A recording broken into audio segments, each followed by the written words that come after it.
বন্ধুরা, মুগ ডাল ভেজে মিষ্টি কুমড়া ডাঁটা দিয়ে রান্না করলে কম্বিনেশনটা দারুণ লাগে নিরামিষের দিনে। সবচেয়ে প্রথমে মুগ ডালটাকে আমি এভাবে ভেজে নিলাম। যখন এটার কালারটা চেঞ্জ হয়ে যাবে, একটু সুন্দর গন্ধ বেরোবে, তখনই এখানে আমি 2 কাপ জল দিয়ে দিলাম। আর এখানে আমি 1 চামচ নুন দিয়ে দিলাম।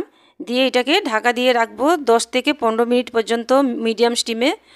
যখন দেখবো এটা একদম হালকা ফাটা ফাটা হয়ে গেছে, তখনই দেখো ফাটা ফাটা হয়ে গেছে, তখনই এখানে আমি দেব হলুদের গুঁড়ো। তারপরে এখানে আদা বাটা দিলাম।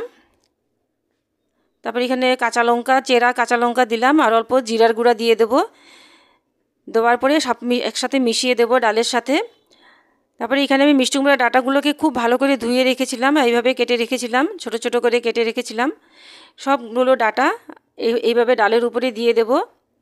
দিয়ে এখন এটাকে ঢেকে রেখে দেব।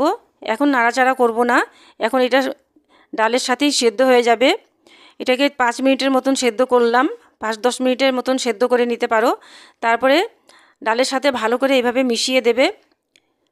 মিশিয়ে দিয়ে তারপরে আবার কিছুক্ষণ ঢাকা দিয়ে রেখে দেবে। কিছুক্ষণ ঢাকা দিয়ে রাখার পরে কিছুক্ষণ পরে আবার যখন উল্টে, আবার এখানে আমি 1 কাপ জল দিয়েছিলাম। জল দিয়ে এটাকে ভালো করে নাড়াচাড়া করে তারপরে আবার কিছুক্ষণ ঢেকে রাখবো, যাতে মিষ্টি কুমড়ার ডাঁটাগুলো খুব ভালো করে সেদ্ধ হয়ে যায়। তারপর সর্ষের তেল, কড়াইয়ের মধ্যে সর্ষের তেল গরম করে 5 ফোড়ন, তেজপাতা আর শুকনো লঙ্কা ফোড়ন দিয়ে দেবো।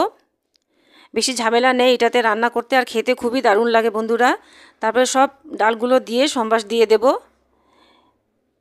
দেখো দেখতে যেমন সুন্দর হয়েছে, খেতেও তেমনি খুব ভালো হয়।